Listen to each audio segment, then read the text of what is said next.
Bien, buenas tardes con todos los presentes. Soy el doctor Julio Roldán, soy médico internista y emergenciólogo, laboro en el Hospital Rebagliati. Vamos a desarrollar esta clase de fases, actitud y marcha, en la cual es importante como una evaluación del paciente neurológico. El paciente neurológico es un paciente rico en semiología y que requiere bastante de nuestra arma importante que es la inspección del paciente. Entonces, justo uno de estos objetivos es que ustedes adquieran esa capacidad de evaluación endoscópica y reconocer las manifestaciones semiológicas más frecuentes que podamos tener en la patología neurológica, ¿no? Obviamente, correlacionar los hallazgos con las posibilidades diagnósticas en base a los síndromes que ustedes tienen que plantearse. ¿Sí? Vamos a mostrarle algunas fases asimétricas, las más frecuentes, las que vemos y debemos de no deben dejar de ser evaluadas y observadas y que establezcan un diagnóstico, ¿no? Lo mismo que la actitud y la marcha del paciente. Condiciones importantes en las cuales nosotros vemos cómo está el paciente, ¿no? Es importante que nuestro razonamiento clínico en neurología, como en cualquier otra de las especialidades, tengan dos aspectos importantes. Uno es la lesión de la localización de la lesión y la otra es determinar el diagnóstico diferencial que puede causar una lesión en esa localización. Pues lo que es importante siempre tener en cuenta que cuando yo planteo una presunción diagnóstica, debo de abrir un abanico de diagnósticos diferenciales para poder ir descartándolos y quedarme con el diagnóstico más probable inicialmente. Esta localización de la lesión obviamente se va a lograr mediante lo que es la presencia de signos y síntomas que el paciente nos narra y lo que vamos a encontrar en examen clínico. Y esto, lo que signos y síntomas, ustedes saben que es lo que estamos desarrollando ustedes en este semestre, que es semiología. La semiología es, digamos, la madre de toda digamos, de toda la existencia de nuestra carrera. Siempre vamos a tenerla. Cualquier especialidad que sea, va a tener que tener, aunque conocer los signos y síntomas de las patologías diferentes de acuerdo a especialidad, ¿no? Entonces, la semiología es muy importante que debemos cultivarlo. Y es a tal punto que cuando ven ustedes esta imagen, en donde ven a una persona representada por esa figura, con un caminar, ¿no? Con una actitud y un rostro en la cual tenemos que fijarnos, ¿no?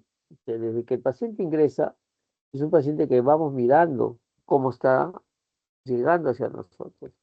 ¿Qué rostro tiene? ¿Cuál es su facies? ¿Es una facies que tiene alguna variación? ¿Es una fase que expresa dolor? ¿Es una fase que expresa, digamos, un estado confusional? Lo vemos desorientado, ¿no?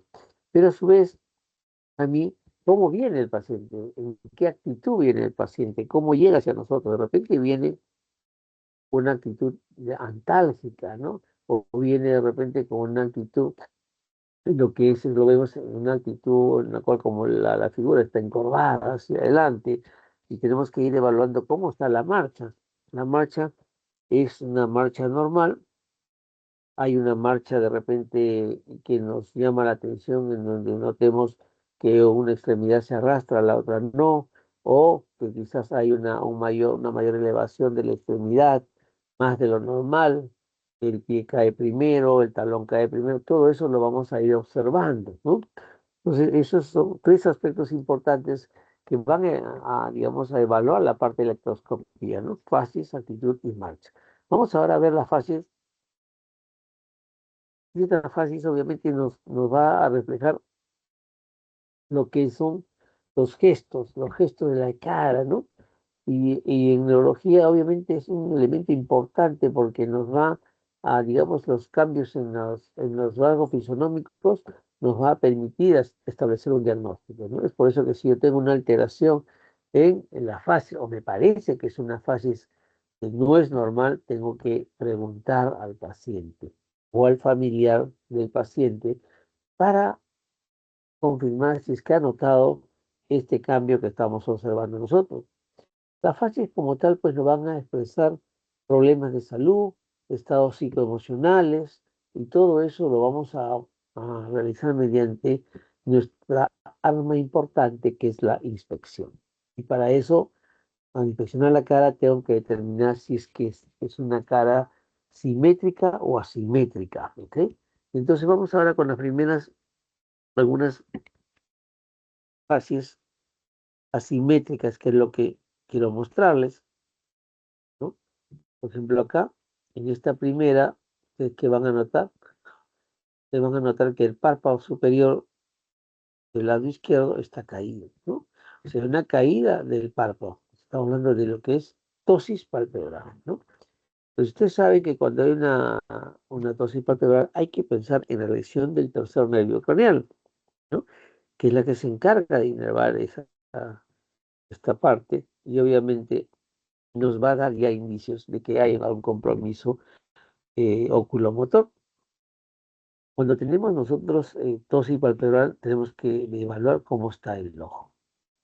Si el ojo presenta una desviación hacia afuera o hacia adentro, ¿no? Si tenemos que el ojo está desviado hacia afuera, estamos hablando de un estrabismo divergente, entonces vamos a corroborar que hay una lesión del tercer nervio craneal. Ustedes saben y recuerdan que el tercer nervio craneal es el que inerva el músculo recto interno, que es digamos, el antagonista del sexto, que es el que gobierna la rotación externa, ¿no? Entonces, si está comprometido o paralizado el tercer nervio, obviamente solo va a haber ejercer la fuerza el sexto nervio craneal a nivel del músculo recto externo y por eso que va a tirar hacia afuera, va a haber un estrabismo divergente. Pero si al contrario tenemos de que el ojo está mostrando un estrabismo convergente hacia adentro, es porque hay una lesión del sexto nervio craneal, eso que prima el componente de fuerza del tercer nervio craneal. Entonces, siempre que tenemos una tosis palpebral, tenemos que establecer cómo están los globos oculares, si están en estrabismo divergente o convergente. Y siempre es importante preguntar si es que ha notado un cambio. De repente hay tosis palpebral y sin alteración, de repente siempre ha tenido un estrabismo. Pues todo eso es una, digamos, una información que sale de la historia clínica que hacemos con el paciente. ¿Sí? Otra de las fases asimétricas características, como ustedes ven ahí, es la que se caracteriza porque hay compromiso de una hemicara. Miren la hemicara derecha en comparación a la hemicara izquierda. Ven ustedes un poquito agudicen. Esto de acá del lado derecho. No hay arrugas frontales. Miren cómo está la ceja, incluso está un poco más caída que la del lado izquierdo. Y acá notamos que hay una mayor apertura del globo ocular, o sea, una hendidura mayor. Estamos hablando de lagoftalmos, ¿no? Y asociamos a una disminución o borramiento del surco nasogeniano de este lado derecho. Y si seguimos viendo la fase de esta imagen, vamos a ver cómo está la comisura labial. La comisura labial, comparen ustedes, está hacia abajo, más bajo que el lado izquierdo, ¿no? Entonces a veces describimos comisura labial, ¿no? Tirada hacia la izquierda, dice, ¿no? Desviada hacia la izquierda. No está desviada hacia la izquierda. Obviamente, si hay un compromiso de la hemicara, la parte muscular de la hemicara no comprometida, pues ejerce su fuerza y si está débil va a jalarlo. Pero el punto es que la lesión de la cara o de mi cara comprometida es la contralateral, ¿no? En este caso El lado derecho tiene un compromiso motor y esto es básicamente por el compromiso del séptimo nervio facial. ¿Ok? Entonces, esto es la famosa parálisis facial o parálisis de Bell. Ahora vamos a ver en la otra página o en la siguiente, el PPT, lo que es la distinción de la parálisis facial. Acá obviamente lo van a ver mucho más evidente, ¿no? Cuando la parálisis facial es muy, muy marcada, ¿no? Ustedes ven acá que se logra observar la esclerótica, ¿no? La esclerótica, ¿no? Cuando el paciente cierra el ojo, no hay una apertura total del ojo, entonces nos permite ver la parte blanca, o sea, la parte de la esclera, ¿no? La esclera conjuntival. Ese se llama el signo de Bell.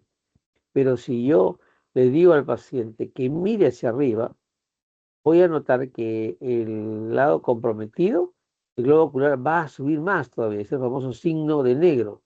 El signo de negro, obviamente, es la subida mayor del lado paralizado en relación al lado sano, y lo que hace que nos permita ver la parte blanquecina, y tenemos ahí asociado el signo de Bell. Entonces, esta es una imagen de una lesión del séptimo nervio craneal, ¿no?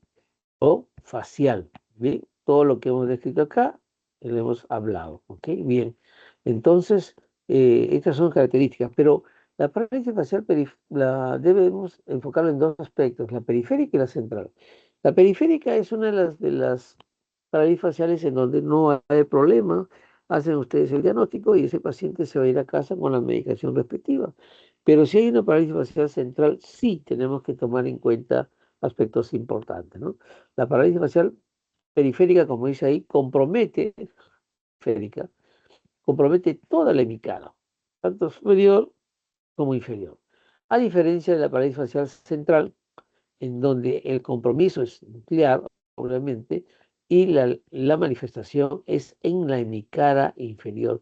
Podemos tener arrugas presentes en la región frontal, puede no haber compromiso digamos, del signo de Bell, puede estar presente incluso o no haber lagoftalmos, pero sí va a haber manifestación de mi cara inferior. El surco nasogeniano puede borrarse, puede caída de la comisura del lado comprometido, ¿no? Entonces, esa mitad inferior, cuando es claramente evidenciada, estamos viendo ya el planteamiento de que es una parálisis facial central, o sea, una lesión supranuclear. ¿Sí?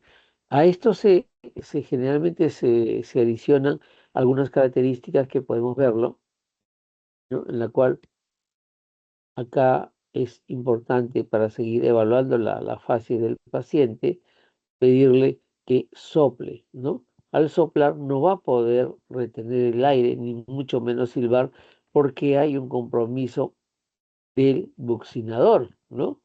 Otra cosa, yo pido que me muestre los dientes y voy a ver que me va a mostrar más la arcada dentaria del lado sano que del lado comprometido o el lado que tiene la parálisis. Obviamente porque hay una parálisis de la musculatura de esa hemicara, ¿no?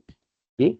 Entonces, consideren, detecta una parálisis facial central, ese paciente tiene que ir a una evaluación siguiente, que es con imágenes para detectar qué ha pasado, qué cosa ha ocurrido. ¿Es un infarto? ¿Es un proceso expansivo?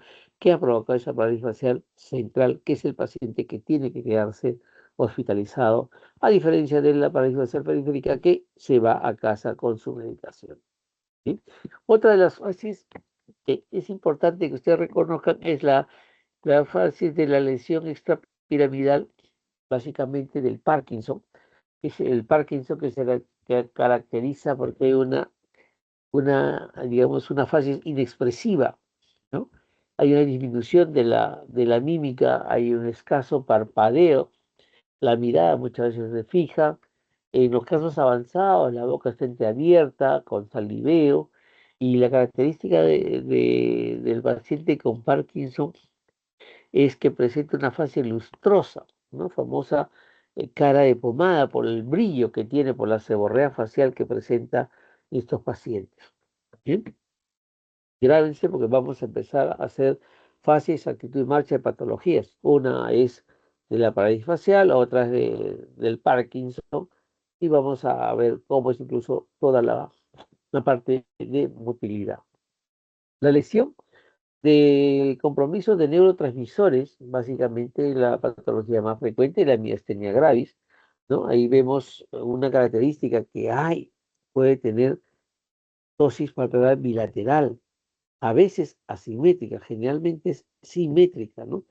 Y la mayoría de veces el paciente le llega a la consulta diciendo, tengo que inclinar la cabeza hacia atrás para poder ver. ¿Por qué? Porque la tosis ha ido avanzando, ¿no? Va a haber borramiento de surco nasogeniano, puede haber estrabismo y en casos severos hay una inamovilidad ocular. Ojo, acuérdense que es una lesión miastenia es muscular y el globo ocular tiene componente muscular que realiza movimientos, ¿no? Entonces, esto es una característica de esta patología que a veces se presenta con esa manifestación ocular más que de la muscular restante. Otra de las fases asimétricas que siempre tienen que reconocer que se pueden presentar es la presencia de lo que es una tosis palpebral, ¿no? Una tosis palpebral parcial, que siempre que hay tosis tenemos que descartar, ¿es neurogénico o es no neurogénico? Si no es neurogénico, estamos hablando de la posibilidad de que se trate de un síndrome de Claude-Bernard-Horner, que se caracteriza porque esto justamente, ustedes comparen estos dos ojos, hay tosis parcial del lado izquierdo, pero tienen que mirar cómo están las pupilas. La pupila en el sector comprometido está miótica, porque hay predominio del tercer nervio craneal, ¿no? Que va a provocar la miosis, ¿sí? Entonces, y otra característica, no hay lagoftalmo, o sea, no hay mayor apertura, sino al contrario, es menor ¿cómo se llama? La hendidura palpebral, ¿no? Es menor, que se llama enoftalmo. Y una característica importante de estos pacientes es que puede presentar anhidrosis frontal. Y eso hay que preguntarlo porque el paciente a veces no toma en consideración eso, pero tenemos que preguntarle si cuando hace actividad y hay sudoración, suda la cara, toda la cara, o de repente no me suda, doctor, mi lado derecho, mi lado izquierdo, no me suda el lado izquierdo, nada, el lado derecho sí. Hay que ir pensando en esa posibilidad de esta patología o este síndrome de Claude-Bernard-Horner, que se presenta muchas veces en pacientes no neurogénicos y que tienen una patología como un evento paraneoplásico, ¿no? Y dentro de las patologías más frecuentes son las neoplasias pulmonares, las neoplasias pleurales inclusive, ¿no? Que pueden presentarse con este síndrome, ¿sí? La otra fase que ustedes ven ahí es la fase pseudovulvar, en donde existe un compromiso de motoneurona central, pero bilateralmente, ¿no? Es igual, una fase inexpresiva, pero una fase inexpresiva que se caracteriza por una crisis de llanto y risas inmotivadas, ¿no? Es lo característico del cuadro de un síndrome pseudovulvar, ¿no? Puede estar como el Parkinson con una boca entreabierta y babeo, pero lo característico es eso, esa fase inexpresiva y que tiene inmotivadamente va a tener llanto o risa, que es lo que caracteriza este síndrome. La fase encefálica se la pongo acá, es una de las que habla la semiología, pero esta es básicamente es secundaria a un proceso sistémico, ¿no? Entonces, y esto es porque lo han encontrado como característica, como un aspecto somnoliento, estuporoso, obviamente como reacción de un componente sistémico, la más frecuente, los cuadros infecciosos, los cuadros sépticos severos o shock séptico.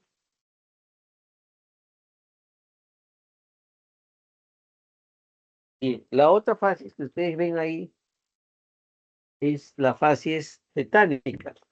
Obviamente no lo van a ver con frecuencia porque ya está, digamos, protegida la mayoría de pacientes o personas con esquema de vacunación que es contra el tétano. Antes sí se veía la fascia tetánica secundaria al tétano, ¿no? Producido por el Clostridium tetani, en donde si ustedes ven a este paciente y cubren la mitad inferior de la cara, van a ver una expresión de los ojos como que pidiendo ayuda, ¿no? Un grado de ansiedad y terror extremo. Y si hacen lo contrario, cubren de mi cara superior, van a ver ustedes como que está sonriendo. Y eso básicamente por la contractura muscular severa que tiene el paciente. Por eso lo denominan la risa sardónica, ¿no? La fase de risa sardónica, que es la característica del tétano, ¿sí? Entonces, ¿y eso por qué? Porque hay una gran contractura muscular. Ustedes saben que el tétano es una afección, es una infección que va a provocar una contractura sostenida, ¿no? De la masa muscular del músculo estriado. Y es ahí que cuando toman la cara presenta esas fases características. Una de las fases que con frecuencia y seguro en los hospitales van a ver, pues es una patología muy frecuente, que es la enfermedad cerebrovascular, es la fase del ictus, ¿no? La fase del ictus se caracteriza cuando el paciente está, digamos, con un compromiso severo. Vamos a encontrar que el paciente puede estar en coma, va a presentar una plejía en el lado correspondiente, y van a ver ustedes al paciente cuando entra ya sea realmente lo ingresan en camilla, es un paciente que está inmóvil, la cabeza la tiene inmóvil y tiene un respirar que cuando hay la expiración abulta la zona paralizada. El famoso signo de fumador de pipa, ¿no? La característica de los que fuman pipa es justamente botar, ¿no? El aire a través de la boca, abombando la mejilla, ¿no? Entonces, esta es una de las características que siempre van a ver en un paciente con un problema isquémico o un problema cerebrovascular severo, ¿ok? Y dentro de la fases misma también se señala que los ojos o la mirada conjugada está desviada hacia el lado de la lesión. Es decir, que nuestros ojos nos dicen, nuestro cerebro es tan maravilloso que nos dice, mírame, mi lesión está en este lado, en este caso está mirando hacia la izquierda, está en este lado izquierdo. Ahí búscame la lesión, ¿no? Entonces, dos aspectos importantes de la fase ictus. Uno, que es el signo fumador de pipa, que es el abombamiento de la mejilla del lado que se encuentra paralizado en cada movimiento expiratorio. Y lo que es la desviación conjugada de la mirada hacia el lado comprometido, hacia el lado de la lesión, ¿no? Si es izquierdo, mi lesión es derecha. Muy bien. Y otra de las fases, y que no se ve con frecuencia, es la fasis coreica, ¿no?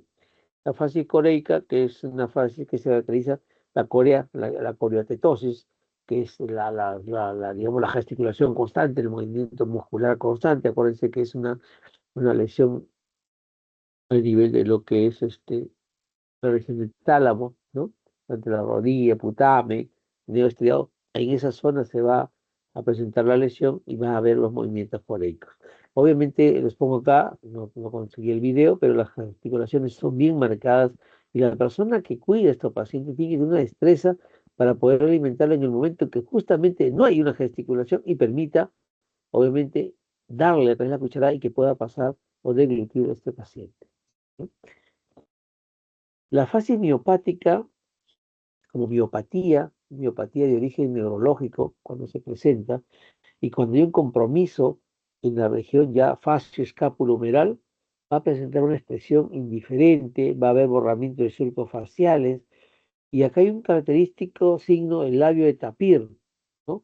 Los labios sobresalen, los labios superiores sobresalen, son más voluminosos que el labio inferior, por eso que se le denomina signo de tapir.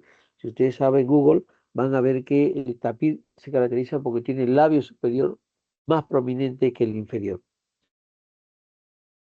Es el caso de las patologías con miopatía, compromiso ya fascio-escapulohumeral, ¿no? Eso es en cuanto a lo que es facies.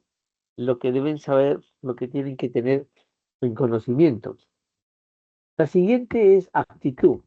La actitud que viene a ser, la actitud es la, digamos, la postura espontánea que adoptamos, ¿no? Y que obviamente se va a modificar de acuerdo a afecciones que puedan producir neurológicamente, extraneurológico, pero de gran predominio neurogénico.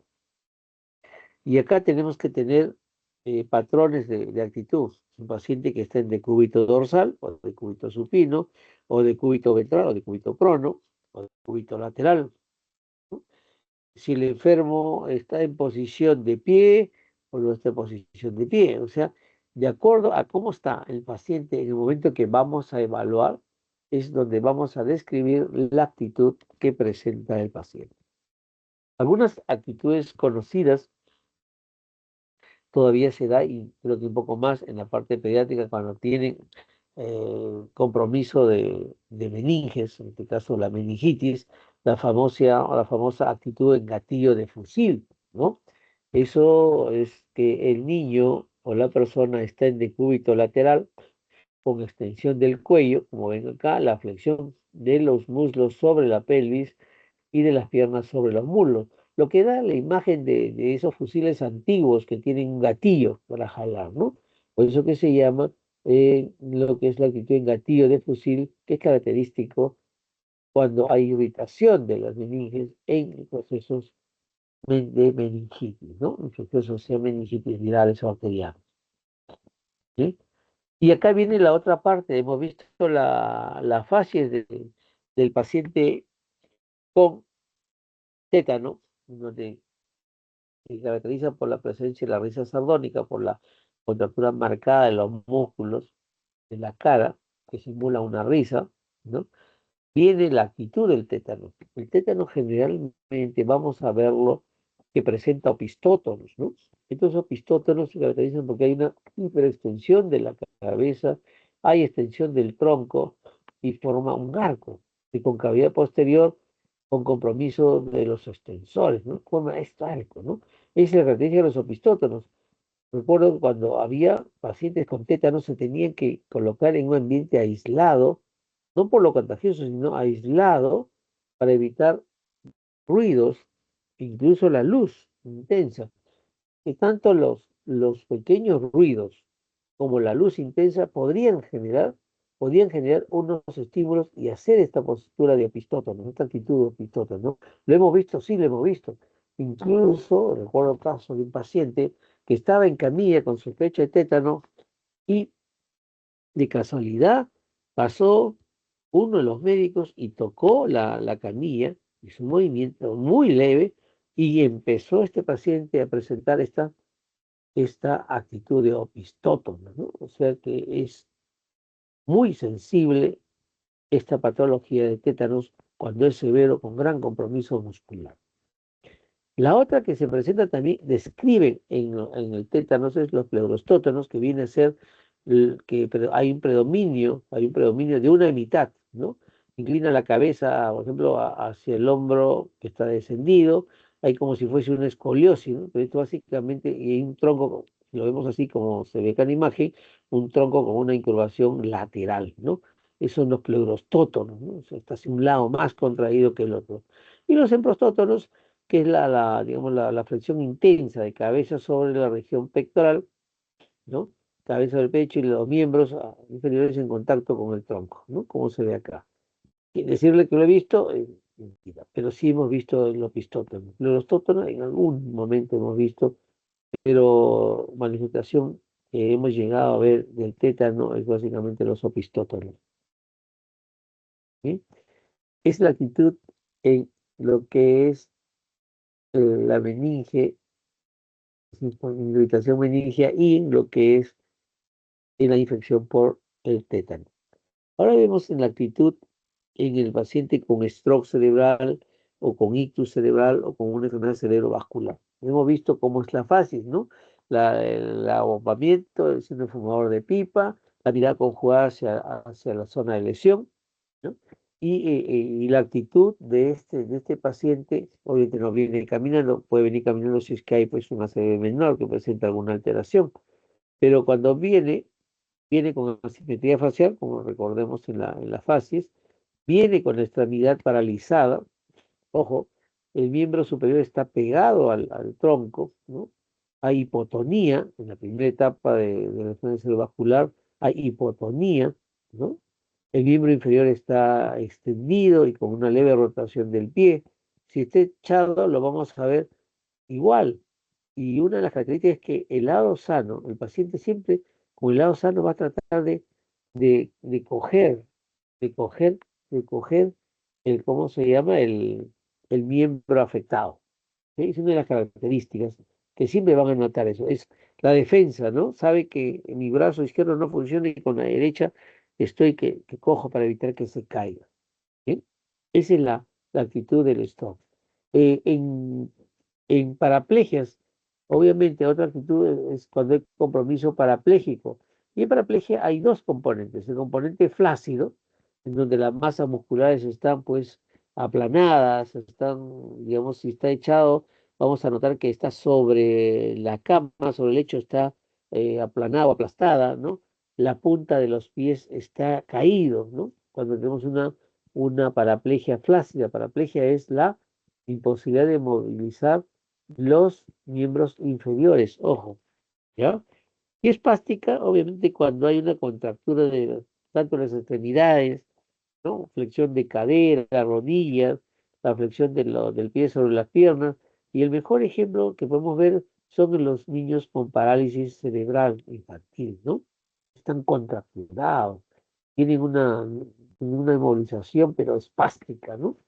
Y es una de las características que tiene esta patología.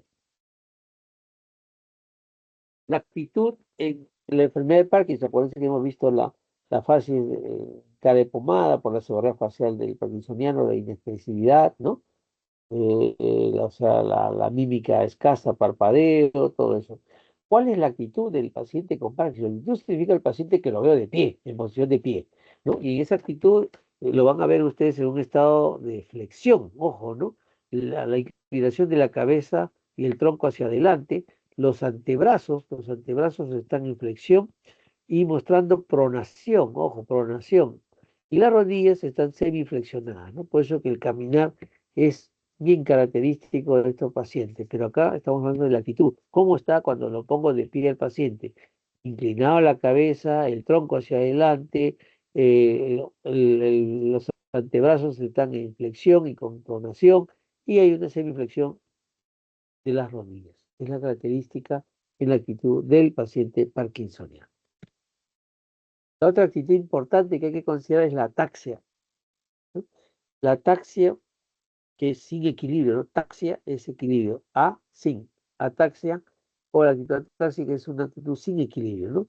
Hay inestabilidad corporal, hay anteropulsión hacia adelante, retropulsión hacia atrás, lateropulsión a los costados, a los laterales. Hay una ampliación de la base de sustentación, las piernas están más separadas de lo habitual. Siempre hay que ver, estos pacientes, obviamente, más frecuentemente con lo que son componentes cerebelosos, en donde va a tener la presencia de ataxia, ¿no? Ese paciente que se para ampliando la base de sustentación y como un porfirito que se va de lado a lado o hacia atrás hacia adelante. ¿Mm? Bien. La otra actitud, acuérdense que hablamos del labio de tapir en la miopatía facio-escapulohumeral. Esta es la actitud en la enfermedad miopática, que tenemos una característica donde el paciente amplía la base de sustentación, hay una lordosis marcada y un abdomen prominente, ¿no? Y esto es la famosa postura de tenor, ¿no? Ustedes se ven cómo se separa el tenor, es casi similar a la actitud que se ve en los pacientes con miopatía. ¿Sí? O sea, ampliación de base de sustentación, lordosis acentuada. Obviamente, si hay una lordosis acentuada, implica pues que hay un abdomen prominente, ¿no? Lo que da el aspecto de la postura de tenor. Perdón, chicos, un ratito. Bien, la otra actitud que sí no quiero dejar de mostrarles es estas dos en las cuales ustedes van a evidenciar cuando hay un compromiso vascular cerebral importante, un compromiso cerebral importante, ¿no? la actitud de decorticación, ahí se comió la R, por favor, decorticación, ¿no? En donde vamos a ver que hay la flexión de los brazos sobre el pecho y las piernas extendidas, mire, los puños están cerrados hacia el cuerpo. Esto nos implica que hay un daño cerebral o en las vías motoras que conectan a nivel del mesencéfalo, ojo, a nivel del mesencéfalo, a nivel del núcleo rojo, para arriba.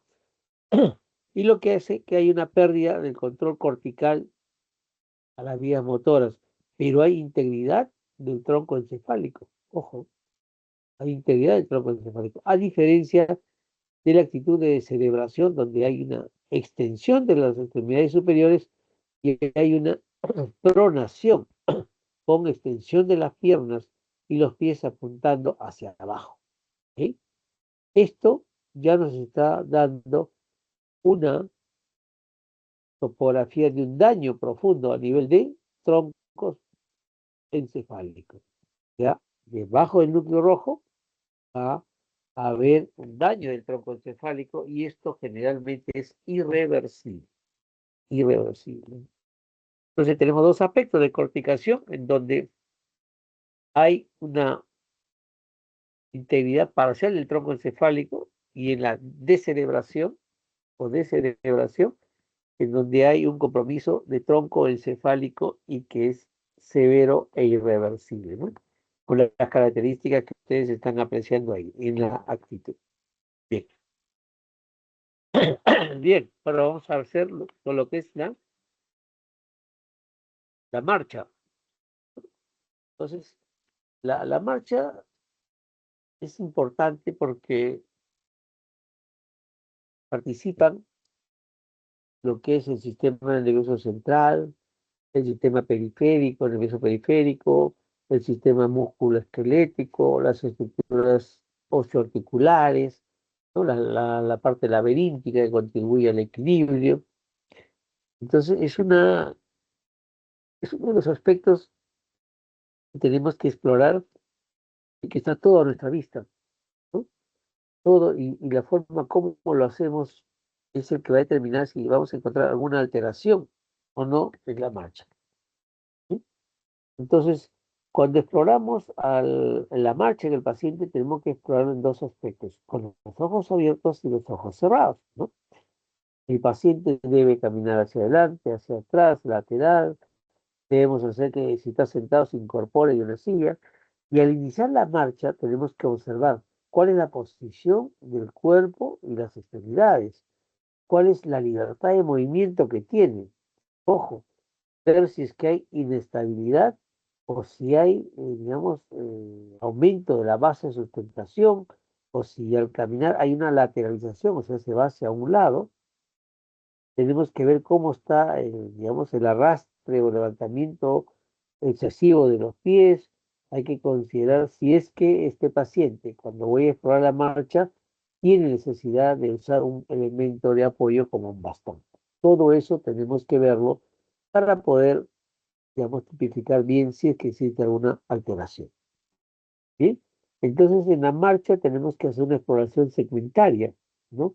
Donde tenemos que explorar la cabeza. ¿Por qué la cabeza? Porque la cabeza se mueve cuando caminamos, ¿no?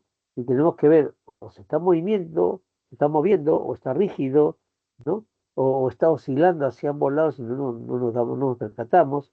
Ver cómo está el tronco está vertical, está inclinado lateralmente, está en anterior o posterior, ¿no? Cómo están los brazos, hay un balanceo normal, ¿no? Se separa del tronco para buscar apoyo, los mueve involuntariamente sin ninguna finalidad, cómo están los muslos, ¿no? Y las piernas, los muslos y las piernas, ¿no? Si se elevan a la misma altura, y las rodillas se separan o se acercan. Entonces, si están rígidas al momento de la caminata, los pies es para ver qué es lo primero que llega, la punta o el talón, o los bordes, ¿no? Entonces, todo eso nos va a indicar algunas patologías que están relacionadas al hallazgo que podamos realizar. ¿Sí? Esto vamos a pasarlo. Entonces, cuando tenemos un tipo de marcha, tenemos que tener que considerar las marchas relacionadas a alteraciones neurológicas propiamente dichas y a alteraciones secundarias a problemas osteomusculares, ¿no? Puede ser que haya habido una secuela de parálisis con una disminución de fuerza muscular, o que es un paciente o una paciente que tiene deformidad o limitación al movimiento, ya sea por una artrosis severa, ¿no? Porque hay acortamiento de miembros, o hay posiciones antárgicas, de repente es un paciente con un dolor lumbar marcado que está provocando que haya una disminución de la fuerza muscular de un miembro respectivo, asumiendo de que sea un componente radicular, pero ya tiene una marcha alterada digamos, por sí, por el dolor, ¿no? Entonces tenemos que siempre ver, considerar ese aspecto para poder definir y decir que es una alteración neurológica propiamente dicha. ¿Sí? En lo que se refiere a la marcha, tenemos cuando hay compromiso cerebral, cerebro frontal, ¿no? Tenemos la famosa marcha práctica. La famosa marcha práctica es la pérdida que se presenta el paciente, ¿no? Digamos, de esa habilidad de usar los miembros inferiores para caminar. Le es difícil iniciar la marcha y hacer los giros es casi imposible. Son pacientes que dan pasos cortitos e inestables, ¿no? La famosa marcha práctica. A diferencia de la marcha que se denomina astasia básica. ¿Qué significa? Estos pacientes tienen dificultad para mantenerse de pie, caminar, pero tienen motilidad voluntaria. ¿Qué significa? A ese paciente lo coloco en la cama y va a hacer movimientos de flexión, extensión, pero al ponerlo de pie no puede. Y si no se sostienen, se pueden caer, ¿no? Es como que los pies estén pegados a ¿cómo se llama? Al piso, no pueden levantar los pies, ¿no? Es la famosa astasia base, o sea, puedo estar echado y hago todos los movimientos, pero me paro y no se puede. Las marchas espásticas, otra de las marchas que se caracteriza en lo que es la marcha famosa o la famosa marcha que llamamos nosotros, o característica que es en la hemiparesia espástica, la famosa marcha del segador, que se presenta justamente cuando hay una lesión córtico-espinal de origen vascular, estamos hablando de una enfermedad cerebrovascular de tipo isquémica, ¿no? Con la secuela respectiva de la marcha espástica.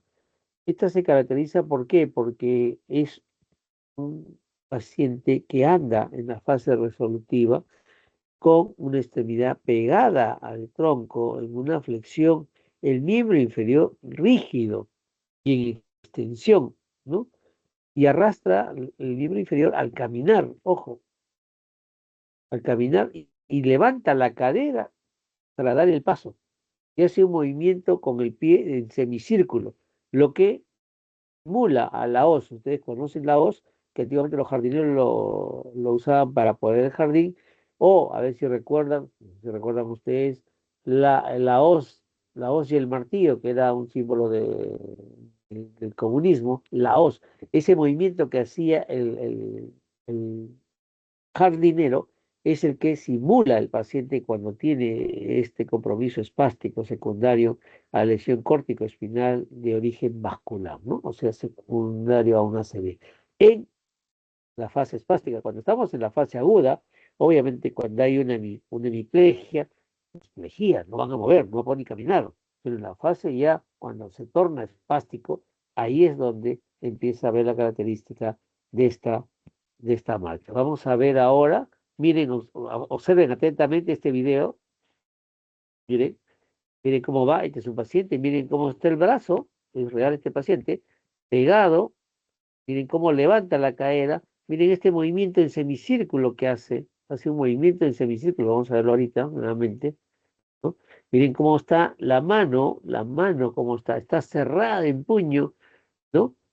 Que es una de las características que tiene estos pacientes. Están pegados acá y con esta secuela de lo que es la mano en puño pegadito, ¿no? Entonces, pero la característica, miren cómo hace, levanta cadera y hace un semicírculo para avanzar.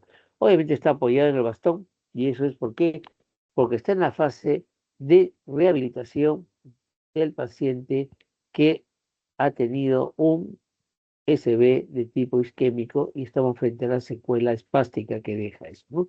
Marcha el segador, hemiparesia espástica. Causa lesión córtico-espinal de origen vascular. Otra marcha espástica que podemos observar es la paraparesia espástica. Esa es una lesión bilateral del haz córtico-espinal o disfunción de la médula espinal. Ojo, se presenta con la característica de que ambos miembros inferiores están rígidos.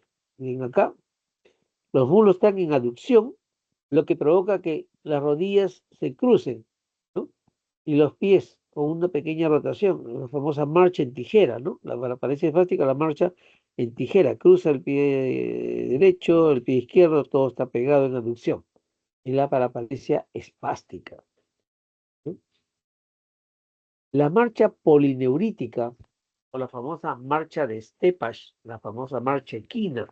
¿Por qué la marcha equina? Porque hace el movimiento o el paso que realiza el caballo en su caminar, en su andar. Entonces, ¿por qué? Porque obviamente existe una lesión, un compromiso de lo que es el nervio conflicto externo o la vértebra lumbar o sus raíces, y va a provocar que haya parálisis de extensores del pie y peroneos. Entonces, por eso que cuando va a caminar, el pie está caído, levanta, haciendo una flexión exagerada de cadera y rodilla, y el pie cae y golpea primero los dedos, ¿no? Y provoca pues ese golpecito un sonido característico, ¿no? Y el pie pues obviamente roza el piso, ¿no? Y una característica que no se puede parar de talones este paciente, ¿no? Entonces la polineuropatía o la marcha equina, obviamente tenemos que es más o menos un golpe, como el caminar del caballo, ¿no? Como que golpea primero la punta del pie caído y luego el talón, ¿no? Pero no puede pararse de talones. La marcha extrapiramidal, acuérdense que hemos visto la fases y la actitud, ahora estamos en la marcha parkinsoniana, en donde vemos que es lenta a pasos cortos, ¿no? Arrastra los pies con la postura en flexión, tiende a caerse hacia adelante cuando camina, es propulsión, y al aumentar la velocidad, le decimos camino rápido, hace un festineo, ¿no? Entonces, festinea el paciente al caminar y es dificultoso para iniciar la marcha. Otra característica de que los brazos no se balancean al caminar, están fijos. Entonces, esos son aspectos que hay que ver cuando tenemos alguna persona sí camina de las características que les he mencionado. Muy bien. Hemos visto la actitud atáxica, ahora estamos viendo la marcha atáxica. La marcha atáxica, la marcha de la ataxia sensitiva, o la TAVES, que antes lo ponía, lo vocal a TAVES, es una lesión de cordón posterior de médula espinal, o sea, la parte propioceptiva, ¿no? Hay alteración del sentido de la posición, por eso que la persona mira el piso y sus pies, ¿no? Para caminar y lanza el pie adelante apoyando primero el talón y luego los dedos, o sea, inverso a la polineuropatía o la marcha equina, ¿sí? ¿Cuáles son las causas de la marcha de la ataxia sensitiva? Que es lesión de cordón posterior de la médula espinal, acuérdense, lesión propioceptiva, es la esclerosis múltiple, la TAVES dorsal y obviamente las neuropatías periféricas. Bien, entonces sabemos ya, empezamos ya a distinguir patologías de acuerdo a su característica en la marcha. Bien. Otra marcha táxica, por decir, mientras acá la marcha táxica sensitiva, esta vez, la otra marcha atáxica de los trastornos cerebelosos es esa ataxia tanto con ojos abiertos y ojos cerrados. No mejora, ¿no? Si es que hay ojos abiertos y es una marcha inestable, irregular, titubeante, en zigzag, ¿no? Si usted le dice camine imaginando una línea recta, no lo va a hacer, va a ir de izquierda a derecha y de derecha a izquierda, ¿no? Pues con un balanceo de uno a otro lado, ¿no? Dibujando en algunos casos una estrella, si decimos hacia adelante, hacia atrás, vuelve hacia adelante, vuelve hacia atrás y va dibujando una estrella. Pero es la marcha de los trastornos cerebrosos, es la marcha del beodo, la marcha titubeante, ¿no? Que se inclina hacia derecha, hacia izquierda. La marcha distrófica, o la famosa marcha de... Tenemos dos características, ¿no? Estamos hablando de miopatías, ojo, esta es la marcha. La marcha de pato, que es la que se observa en las miopatías, ¿no? En esa postura del tenor que ya nos recordamos, ¿no? Camina por la lordosis que tiene bien marcada, las caderas van oscilando de un lado a otro lado, ¿no? Y no puede fijar la cadera. Por eso tiene un balancear como pato, ¿no? Por eso que es la marcha del pato en las pacientes con miopatías. Pero cuando hay estados avanzados de miopatía, puede llegarse al extremo de tener la famosa marcha de sapo, en donde el enfermo no puede mantenerse de pie, ¿no? Y puede marchar, digamos, por un tiempo apoyándose así como está la figura, los dedos de sus manos y de sus pies, y caminando con, digamos, como si estuviese en cuclillas, ¿no? Y haciendo caminatas así como el sapito, dando como pequeños saltitos, ¿no? Es la característica de las miopatías ya avanzadas que pueda tener un paciente. ¿Ok? Entonces, esta es una característica de la marcha distrófica en sus dos condiciones, la marcha hepata, miopatías, y la marcha de sapo, que es miopatías ya severas, discapacitantes. Bien, la otra marcha es la marcha vestibular, ¿no? Acá tenemos que examinar al paciente con ojos cerrados y ojos abiertos, ojo. ¿Y cómo lo examinamos? Decimos al paciente que camine hacia adelante. Entonces el enfermo, con los ojos cerrados, se va a desviar hacia un lado cuando va hacia adelante. Y cuando le decimos que retroceda, o sea, hacia atrás, se va hacia el lado opuesto. Esto sí describe una trayectoria como la famosa estrella de Babinski, ¿sí? Entonces, sabemos que vestibular, ojos cerrados hacia adelante, se va a un lado. Hacia atrás, se va al lado opuesto. Una característica del paciente con patología vestibular en su marcha. ¿Bien? Entonces, el examen clínico es un examen que es ordenado, tiene que ser ordenado, ¿no? Y tiene que ser minucioso. Tenemos que tener una muy buena ectoscopía para poder determinar cuál es la patología que podamos tener o estar al frente nuestro para poder darle un diagnóstico presuntivo, ¿no? Bien, esta es una de las partes de la clase de hoy. ¿Preguntas? Creo que por el momento no, doctor. Muy bien. Ahí han juntado dos teorías, esta con la parte de motilidad, de evaluación de motilidad. Creo que sí, a ver, voy a revisarla porque me la pasó, sí me pasó el esquema el doctor Zamora. ¿No? Sí. Ujú. Entonces, yo creo que avanzamos, ¿les parece? Para no Eh, atrasarnos, o de sí. acuerdo con lo que me digan ustedes. Está revisión espinal, vías motoras, vías sensitivas, examen motor, motilidad activa, fuerza tonomuscular, trofismo muscular, maniobras Ujú, especiales. ujú, así es. Y la otra Entonces, clase, ya, el seminario, eso todavía lo vamos a coordinar, ¿no, doctor? El seminario.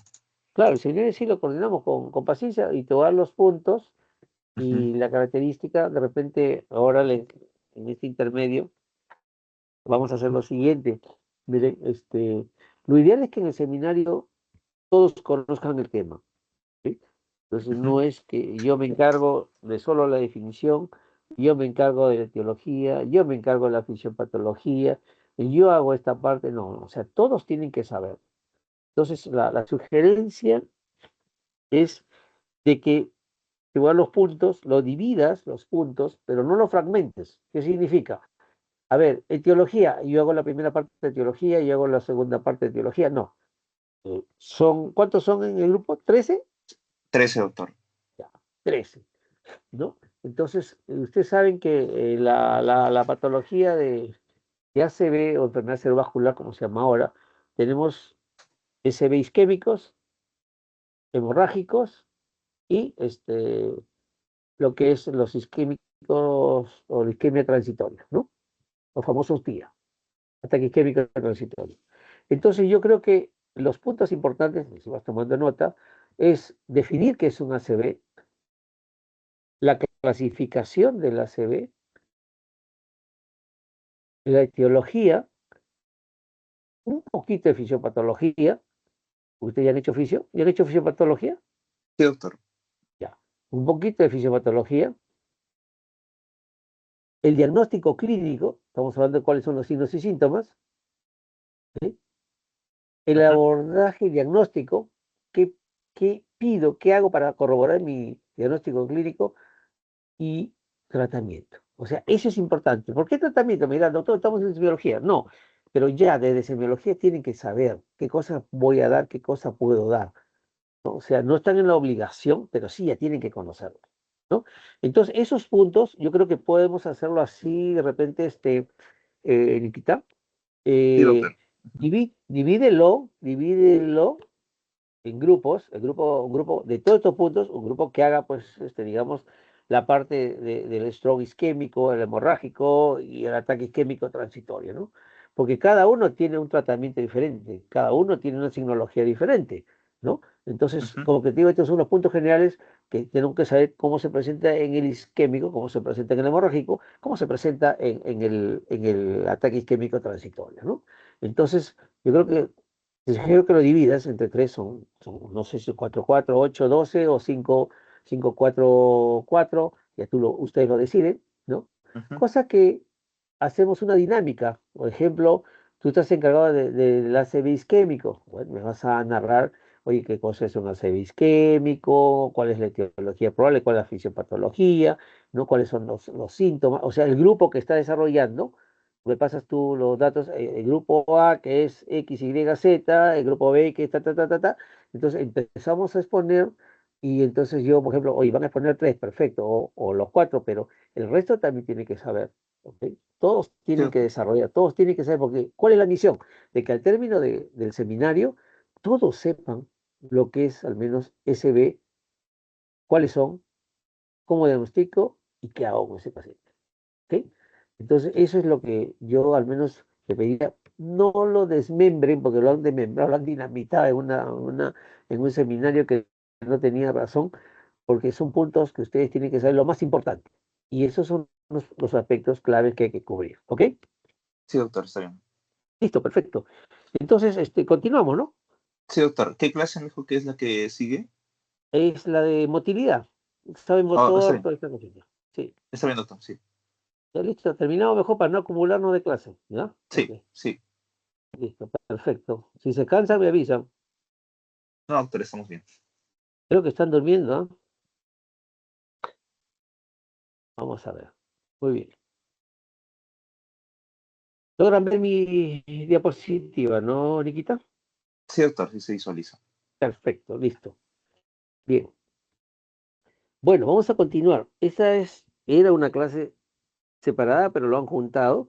Es un aspecto importante, ¿no? Que es la parte de motilidad, uno de los aspectos que se tiene que seguir y hacer en el paciente neurológico, sobre todo cuando hay un componente motor asociado. Bien, entonces esto ya los objetivos son los mismos. Ustedes tienen que adquirir la destreza de la evaluación neurológica. Acuérdense que el examen neurológico es un examen ordenado, ¿no? Empezamos funciones superiores con todo lo que hay que evaluar ahí, nervios craneales, alteración del habla, del lenguaje, fuerza motora, o sea, todo lo que está incluido en el examen ordenadamente tenemos que hacerlo en nuestro esquema mental, ¿ok? Entonces, son 10 pasos que tenemos que seguir en ese orden para evaluar neurológicamente. Una de ellas es el examen motor o motilidad, ¿no? Como concepto, motilidad, ¿qué es? Es nuestra capacidad que tenemos nosotros para poder desplazarnos, ya sea en forma parcial o completa una parte de nuestro cuerpo, y esto se da básicamente por la acción de la contracción de músculos sobre los elementos óseos, ¿no? Para poder hacer el desplazamiento completo. ¿Y quién está gobernando eso? Nuestro CPU, nuestra inteligencia no artificial, nuestra inteligencia real, que es el cerebro. ¿Ok? Entonces, ese movimiento es una, digamos, es una actividad muscular, ¿no? Que nuestro sistema nervioso lo gobierna, y cuando, digamos, tenemos que evaluar en dos aspectos, tanto lo que es la motilidad cinética, que es la que determina el desplazamiento de los segmentos corporales por contracción muscular, ¿no? Breve, rápida y brusca, que son las contracciones clónicas, ¿no? Y esta motilidad, y la otra es la motilidad estática, y la otra es la motilidad estática, ¿no? La motilidad estática, que es la que mantiene dichos segmentos en la actitud, ¿no? A la que, digamos, los ha llevado ese desplazamiento, o sea, fija en lugar de desplazar. Y se debe ¿a qué? A contracciones persistentes, ¿no?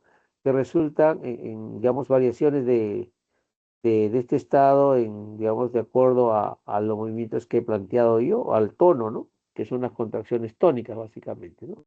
Las cinéticas son las clónicas y la estática que mantiene la actitud es la tónica, ¿no? Bien, entonces los movimientos de la motilidad cinética son de tipo voluntario, que se realiza a través de vía piramidal, involuntario a través de la vía extrapiramidal, movimientos reflejos, que eso lo van a tener en una clase a través de arco reflejo, sistema medular, ¿no? Y movimientos automáticos que también están gobernados por el sistema extrapiramidal. Y la motilidad estática, que es el tono muscular, ahí interviene nuestro amigo importante, que es el cerebelo, y en parte también el síndrome, o perdón, el sistema extrapiramidal, ¿no? Acuérdense que la vía extrapiramidal regula movimientos en los que intervienen numerosos músculos o movimientos en masa. Por ejemplo, la desviación de la cabeza, del cuerpo, de los ojos hacia el lado opuesto, son los movimientos versivos, ¿no? Entonces, hay varios aspectos que a veces decimos, no, es movimiento involuntario. No, el sistema extrapiramidal tiene movimientos definidos claramente. Esto es para recordarles un poco de lo que es rápidamente, ustedes ya han hecho una clase de revisión anatómica, es las vías motoras que intervienen en la motilidad, ¿no? Entonces, estos son empieza primero la corteza cerebral, ¿no? La corteza cerebral, la primera motoneurona. Estábamos hablando de la vía piramidal, los cilindros ejes largos que sufren decusación del lado izquierdo van hacia el lado derecho, que son los encargados de los movimientos complicados, finos, ¿no? Propios de nuestras especies. Antes decíamos de especies superiores, pero de repente hay especies superiores a las nuestras. Por eso que yo siempre digo propio de nuestra especie, del ser humano. ¿Ok? La vía esta piramidal es el movimiento instintivo, automatizado. Y tenemos una vía que interviene en la motilidad también, que es la vía terminal común, que es la segunda motoneurona, ¿no? Que está en el asta anterior de la médula, ¿no? Que a través del cilindro ejes van a formar parte de las raíces, ¿no? Anteriores de los plexos y nervios periféricos, que terminan en dónde? En las fibras musculares o la placa motora terminal, la que ejerce el movimiento. Y dice, tres elementos importantes que gobiernan nuestra motilidad.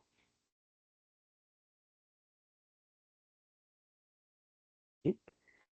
Entonces, el examen de motilidad comprende la exploración de lo que es el trofismo muscular, el tono muscular y la actividad voluntaria. Hasta ahí llegamos nosotros, la fuerza muscular, porque esto sí es un tema de teoría, de otra teoría, ¿no? Reflejos y actividad automática. ¿Ya? Tres elementos importantes que tenemos que evaluar en lo que se refiere a motilidad.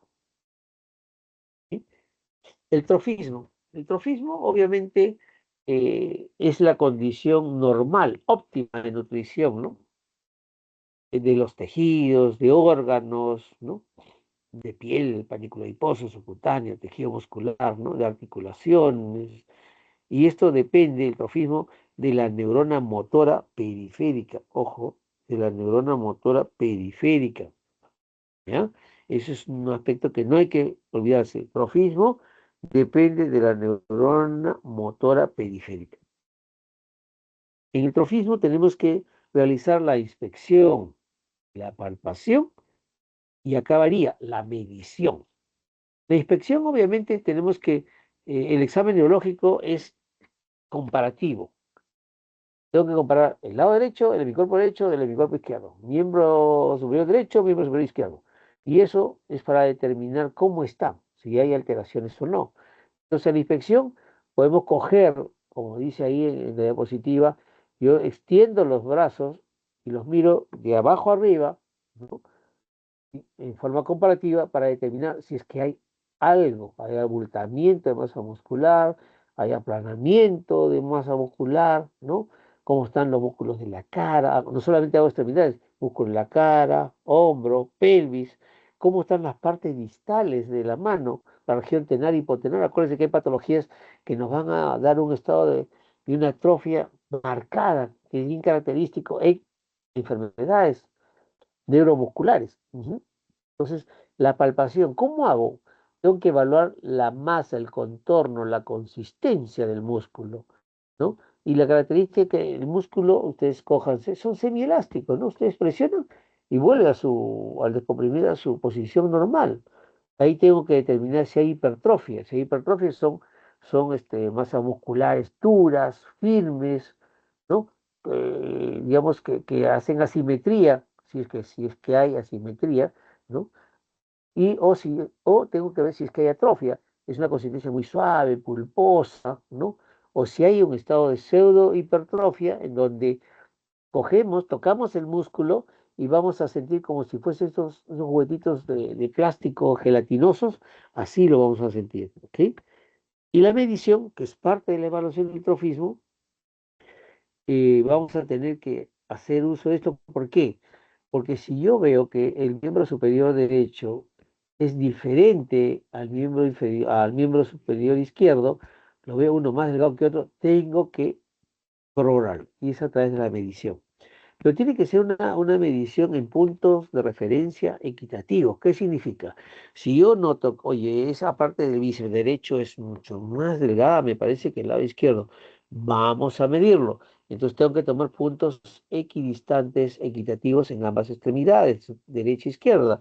Es decir, por ejemplo, voy a comparar el diámetro a 10 centímetros por encima del olecrano o a 5 centímetros. Ustedes eligen la medida. 10 centímetros por encima del olecrano en el derecho y el izquierdo. Mido la circunferencia y tengo que ver si es que son iguales o no son iguales, ¿no? Entonces, obviamente, si hay diferencia, uno menos que el otro, hay un estado probablemente de compromiso de masa muscular, o hay atrofia, ¿no? O de repente es mayor o hay hipertrofia que puede darse, digamos, en algunas personas, ¿no? Digamos, músculo independientes, de repente hay algo que ha provocado que haya esa hipertrofia, ¿no? Pero sí es importante determinar la medición. Por eso anden siempre con 1 centímetro en el mandil cuando tengan digamos, esa presentación, ustedes puedan, digamos, definirlo claramente. En cuanto al trofismo, tenemos que hay un trofismo o una atrofia o amiotrofia de origen neurogénico y la de origen miogénico, que hay que saber diferenciar. Las amiotrofias de origen neurogénico son lesiones, como ustedes saben y lo hemos repetido, de motoneurona periférica de la vía piramidal. ¿Cuál es la característica? De que son asimétricas y a predominio distal. ¿Ok? Están asociadas a disminución de fuerza, a hipotonía o atonía, hay arreflexia osteotendinosa, hay ausencia de fasciculación, de alteraciones sensitivas y presenta fasciculaciones. ¿Ok? Esa es la característica de la miotrofia o atrofia de origen neurogénico. Motoneurona periférica en la vía piramidal, asimétricas, distales, disminución de fuerza, hipotonía o atonía, arreflexia y fasciculaciones. ¿Ok? No hay alteraciones sensitivas. fasciculaciones. ¿Y qué son? Acá, por ejemplo, miren, esto es una atrofia marcada de los espacios interóseos, miren. Los espacios interóseos, bien marcado, bilateral, en esta enfermedad conocida como esclerosis lateral amiotrófica. Y si buscamos un video, vamos a ver que hay fasciculaciones, o sea, movimientos espontáneos de haces musculares, que es la característica de la esclerosis lateral amiotrófica. ¿Mm? Por eso que es un punto importante. Hay atrofia, hay fasciculación, hay que descartar la posibilidad de que sea un ELA. ¿Y qué es la fasciculación? Como dice acá, son contracciones clónicas breves que presentan algunas haces de fibras musculares o fibras aisladas de un músculo en reposo, sin hacer desplazamiento de segmentos. Ojo, en reposo. Tengo tranquilo, apoyado, y hay fasciculaciones, eso es patológico. Y esto corresponde pues a que se activan las fibras, ¿no? O las unidades motoras y se van a ver en la superficie. Y estas pueden ser inducidas, sí. Si yo quiero, puedo dar una percusión suave y puedo estimular la presencia de fasciculación. Pero normalmente también podemos tener fasciculaciones. Cuando ustedes hacen una contracción tónica, por ejemplo, están ustedes en su cama, el miembro inferior lo extienden, lo elevan y hacen una contracción tónica, pueden notar algunos movimientos de fibras musculares, que eso es normal, que es a movimiento, que no es en reposo, y que he provocado al desplazar la extremidad. Por eso que esto es una característica de la neurona motora periférica. Ojo, amiotrofia neurogénica. Acuérdense siempre. Asimetría distal, hipotonía o atonía. No hay reflejos tendinosos y fasciculaciones.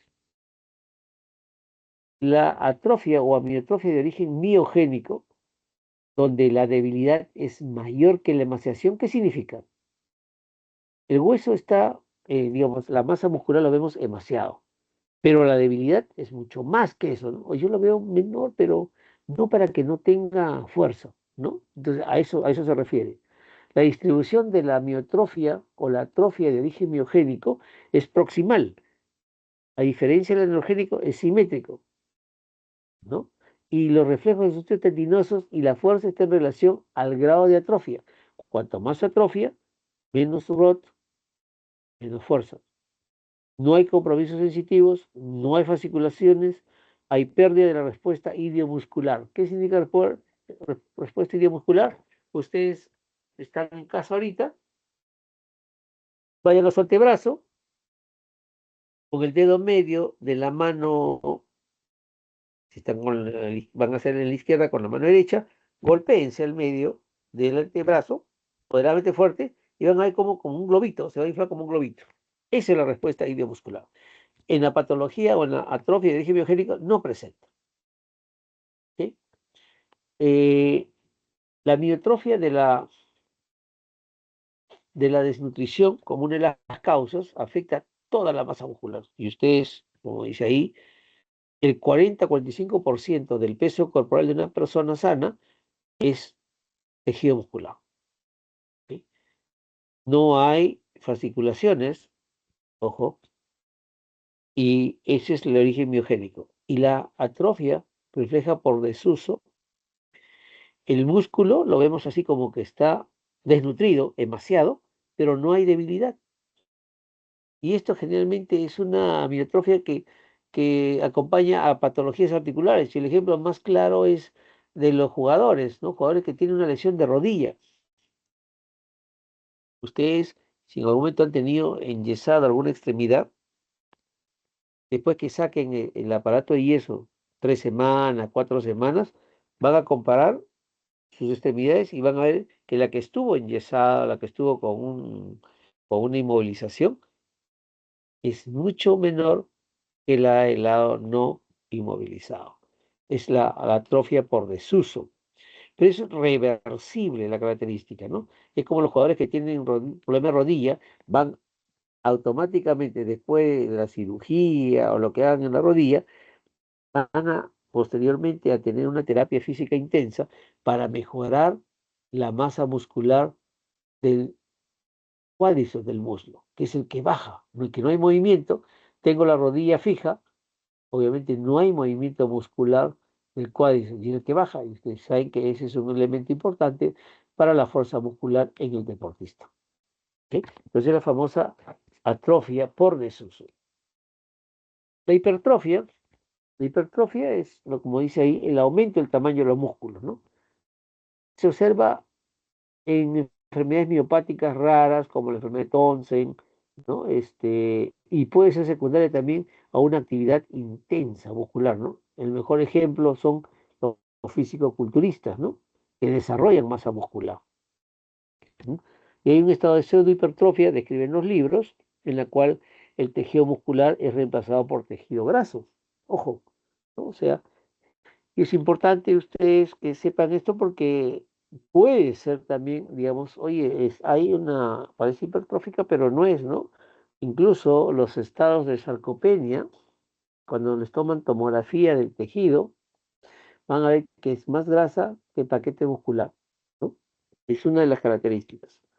Bien, ese es entrofismo. Hemos acabado el entrofismo que tenemos que determinar lo que hemos escuchado, la miotrofia neurogénica, la miogénica y la de por desuso, ¿no? Y la hipertrofia, ya sea por enfermedades miopáticas propias, un aumento del volumen localizado, o porque hay un componente, digamos, secundario a una utilización mayor de las zonas musculares, ¿no? Ahora vamos al tono, el tono muscular. El tono muscular, que viene a ser, digamos, la resistencia que normalmente ofrece un músculo ante un estiramiento pasivo, ¿no? Es decir, ustedes mismos ahorita traten de hacer extensión de su brazo y van a encontrar, quiero o no, una oposición normal, ¿no? Entonces, esto, el tono muscular viene a ser lo que es el estado de semicontracción, ligera y sostenida, ¿no? Y esto, obviamente, el ejemplo que mejor ilustra es, ahorita ustedes están sentados frente a su computadora, laptop, tablet, cualquier elemento audiovisual, y están a su lado, tienen su celular. Si hay un movimiento que parece que va a caerse el celular, ustedes rápidamente van a reaccionar. Ese es el estado de semicontracción. Estamos rápidamente a hacer un movimiento. ¿Por qué? Porque tenemos un estado de semicontracción. Si estuviese totalmente relajado, se nos cae el celular y lo recojo. Pero si yo voy a evitar es porque estoy en un estado de semicontracción, digamos, muscular, ligera y sostenida, ¿no? Otro ejemplo, por ejemplo, es si yo tengo una persona que se acerca veo con intenciones de agresión, automáticamente me voy a poner en estado de alerta y preparado para una respuesta ante cualquier agresión. Ese es el estado de semicontracción sostenida. ¿Sí? Bien. Esto es para determinar el tono. Acá es lo que básicamente vamos a ver si es que hay alteración del tono muscular. Si hay una interrupción del arco reflejo medular, estamos hablando de lesión de raíces posteriores o motoneurona anterior o de ambas, va a tener un estado de hipotonía, un estado de flacidez, de ablandamiento, de aplastamiento sobre la cama, si es que está en la cama, ¿no? La lesión de la vía piramidal nos va a provocar una hipertonía piramidal o contractura. Estamos hablando de la fase espástica, ¿no? Nos puede provocar espasticidad. Es la evolución de la lesión de la vía piramidal. Por eso que nos da la famosa marcha del segador, ¿no? O la marcha espástica, ¿no? La lesión del sistema pálido estriado, que es el globo pálido más sustancia negra, nos va a dar hipertonía. Aquí entra ya hipertonía extrapiramidal o rigidez. Nos va a determinar el síndrome parkinsoniano. ¿Sí? Esta es nuestra zona de lesión. Pero si yo tengo una lesión en el neoestriado, que es putamen más núcleo caudal, me va a dar hipotonía. Y aquí se distribuye lo que es los síndromes coreoatetóxicos. ¿Sí? ¿Sí? Y las lesiones del cerebro y vías cerebelosas nos va a dar hipotonía, el síndrome cerebroso nos va a dar hipotonía, nos va a dar ataxia, nos va a dar hiperquinesia incluso, ¿no? Entonces, digamos que este es un resumen de los tonos que podemos encontrar de acuerdo a sus puntos de lesión. La exploración de la motilidad pasiva, ¿no? Que es el tono muscular, tenemos que inspeccionar todos los músculos, palpación con movimientos pasivos. Tiene las características, ojo, que no debemos olvidar, cuando el tono es a nivel de la esfera meningia, para determinar si hay rigidez de nuca, si hay maniobra de Kerning, si hay maniobra de Grosicki positiva. ¿Sí? Son elementos de exploración del tono muscular. Entonces, para el tono muscular, tengo que explorar, igual siguiendo los puntos en orden, inspección, tengo que ver cómo están los relieves musculares, si es que se mantiene la forma muscular, o está muy aumentado, que estamos hablando que es hipertonía, o está aplanado, blando, que es hipotonía, ¿no? Estamos viendo así nada más cómo están los músculos, si está aplanado, aplastado, ahuecado, como se llama cuando se ve un músculo que está hipotónico, ¿no? ¿No? Y vamos a palpar ese músculo, obviamente tenemos que palparlo con la mano, con la cara palmar de los dedos, siempre perpendicular al eje del músculo, ¿no? Entonces tenemos que, digamos que evaluar la consistencia, es blando, o sea, flácido, hipotonía, es aumentada, hipertonía. Luego de la palpación tengo que hacer la motilidad pasiva y la extensibilidad. La motilidad pasiva es la motilidad que efectuamos nosotros como exploradores de los segmentos corporales, ¿no? Y nos permite recoger los datos del tono muscular y cómo está el estado articular también, ¿no? De repente, oye, estoy haciendo una maniobra de oposición, y tiene dolor en hombro. Ojo, eso está limitado. No es porque hay hipotonía, sino está limitado por dolor. Y la maniobra de extensibilidad, que viene a ser la máxima separación entre sus puntos de inserción, eso lo vamos a ver mejor, en donde va a estar reducido cuando hay contracturas musculares y aumentada cuando hay una laxitud ligamentosa, ¿no? Entonces, esos son los 4 elementos que tenemos que hacer en la exploración del tono muscular. Inspección, palpación, ni hablar. Vamos a motilidad pasiva. La motilidad pasiva la vamos a explorar tanto en miembro superior como en miembro inferior. En miembro superior, cogemos nosotros la muñeca del paciente y sacudimos, ¿no? La mano con movimientos cortos y vamos comparativamente. Acuérdense que siempre el examen neurológico es comparativo. Vemos cuál está más hipotónico, o sea, cuál es el que más se mueve al realizar el movimiento de baloteo de miembro superior. Y en miembro inferior, ¿cómo hago? Igualito. Voy al tobillo y hago sacudidas del pie con movimientos cortos laterales para compararlo cómo está en tono muscular. Podemos ver, oye, el tobillo, mira el pie, es mucho más flácido que el lado izquierdo, el derecho, ya. ¿Cómo está la mano del lado de arriba? También está igual, ya, o sea que hay un estado de hipotonía. Vamos a ver. La maniobra de extensibilidad, ¿cómo lo hacemos? La maniobra en miembro superior, hacemos lo siguiente, flexionamos el antebrazo sobre el brazo y normalmente, ¿qué hace cuando hacemos esa flexión? Nuestra muñeca no va a chocar con el hombro. Esa es una posición normal, ¿ok? No hay hiperelasticidad, nada, sino es la posición en la cual no chocamos. Ahora, si yo esta misma flexión del brazo sobre el pecho lo pongo, ustedes van a ver que el codo no va a pasar la línea media del tórax, ¿no? Entonces, cuando hay alguna alteración, o laxitud, vamos a pasar tranquilamente la línea media del tórax, ¿ok? En miembro inferior, al paciente lo colocamos en decúbito dorsal y hacemos que flexione la pierna sobre el muslo y vemos que no va a haber choque del talón con el isquion, perdón, con el región del isquion, ¿no? Entonces es lo normal. Los estados de hiperelasticidad sí va a chocar el talón con el isquio tranquilamente, ¿ok? Lo normal, un estado de tono también, un buen tono muscular, va a permanecer sin tocar. O sea, prueba talón isquio negativa. Prueba talón isquio positiva. O sea, choca el talón con el isquio, es una hipotonía muscular, ¿no? Igual en miembro superior, si hacemos que pasa o vemos que pasa la línea media, obviamente estamos frente a este estado de alteración del tono muscular. ¿Cuáles son las maniobras especiales para lo que es hipotonía? Para explorar hipotonía. Tenemos dos, la maniobra de Stewart-Holmes y la prueba de André Thomas. La maniobra de Stewart-Holmes ¿Qué, qué significa? ¿O cómo hacemos? ¿Somos el explorador? Voy a pedir que flexione antebrazo sobre brazo, que vaya, tire a su lado y yo voy a hacer oposición. Y en un momento determinado voy a soltarlo. Y al soltarlo súbitamente va a retornar a su posición basal.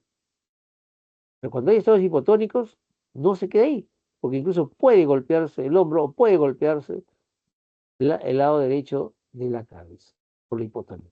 O estoy haciendo oposición a un movimiento del paciente y soltando súbitamente. Cuando hay tono normal, se queda en posición basal. Y la prueba de André Thomas es la paciente que lo coloco delante mío, lo cojo por la cintura y hago rotación de tronco hacia un lado y hacia otro, con los brazos a los lados del cuerpo y veo cuál de los brazos se moviliza más, cuál está más laxo. Ah, el lado izquierdo, hipotonía de miembro superior izquierdo. ¿Ok? Entonces, para hacer hipotonía, para evaluar hipotonía, maniobra de Stewart-Holmes y la prueba de André Thomas. Si el paciente se puede parar. Este es fácil hacerlo, incluso echado, ¿no? Muy bien. Entonces, la alteración del tono muscular se resume en estados de hipotonía y en estados de hipertonía, ¿no? Hipotonía en una lesión muscular, miopatías propiamente dicha, afecciones del sistema nervioso periférico, que es la interrupción del arco reflejo, en enfermedades de neurona motora periférica, lesiones radiculares o polineuropatías, afecciones del sistema nervioso central con compromiso medular, por ejemplo, en la poliomielitis aguda, que felizmente está erradicada, pero por momentos aparece pequeño brote por la vacunación intensa que se hizo, estados de atrofias espinales, afecciones cerebelosos o trastornos extrapiramidales propiamente dichos, ¿no? Hipertonía tenemos con compromiso piramidal o espasticidad en la lesión de primera motoneurona, ¿no? Que hemos visto en esa marcha espástica, la actitud de hemiplegia espástica, ¿no? Es una hiparesia espástica. Y acá nos da el síndrome de la navaja. ¿Qué significa? Que si yo tengo al paciente con el miembro superior pegado hacia el tronco y yo voy a tratar de estirar, obviamente va a haber una reacción como cuando ustedes abren la navaja actual con un botoncito, como que se abre igualito, ¿no? O sea, eso es lo que dice, estamos muy espástico, ¿no? Las navajas antiguas, ustedes jalaban la cuchilla y notaban ustedes una dureza para poder abrirlo totalmente. Es lo que se llama el signo de la navaja. ¿Ok? Y la disfunción extrapiramidal, por ejemplo, que también nos da estado de hipertonía, rigidez, sobre todo con este signo que es de la rueda dentada. Este signo de la rueda dentada es la que se caracteriza, en la cual, acá como explorador, yo pongo una mano a nivel del codo y la otra, y voy a hacer movimientos de extensión, extensión, flexión, extensión, y voy a sentir acá en el codo como si pasaran estos dientes de los engranajes. Se siente clarito. Eso es característico de el Parkinson como parte del elemento diagnóstico. Estado hipertónico extrapiramidal. Acuérdense que les hablé de que considerar los signos meningios, ¿no? Y los signos meningios, obviamente, pues vamos a tener maniobras, la maniobra de Brudzinski y la maniobra de Kerning. Acuérdense que la maniobra de Brudzinski es aquella en la cual nosotros al paciente en decúbito supino flexionamos la cabeza, pegamos el tronco y va a haber una respuesta de flexión de las extremidades inferiores. Obviamente con dolor, pero esta es la respuesta positiva, ¿no? O sea, hay una flexión de los miembros inferiores. Y si por OB está contraindicado o no debo hacer ningún movimiento cervical, y quiero ver si hay este signo meningio positivo, como Brudzinski, hago yo la maniobra de Brudzinski inferior, ¿no? ¿Qué significa? Que voy yo a flexionar esta extremidad derecha y la izquierda va a seguir, va a hacer el mismo movimiento espontáneamente. Entonces ahí estamos hablando de lo que es el movimiento o la maniobra de Brudzinski positiva. La de Kerning, ¿Cuál es la de Kerning? La de Kerning es, tengo al paciente en decúbito supino y lo voy a sentar. Al momento de sentar va a haber la flexión de las extremidades inferiores. Y esto de acá, si cae, hay dolor, va a sentir dolor, pero esta es la posición positiva de Kerning, ¿no? De decúbito supino lo siento, la flexión de miembros inferiores. Pero si por OB no puedo sentarlo, hay alguna indicación o el estado del paciente no lo permite, entonces, ¿qué hago? Voy a elevar la extremidad inferior extendida y en un momento determinado, de forma espontánea, va a flexionar la rodilla. Ese es Kearney positivo. Entonces, son dos exámenes, dos maniobras para poder evaluar compromiso meningio mediante lo que es la existencia de rigidez de nuca.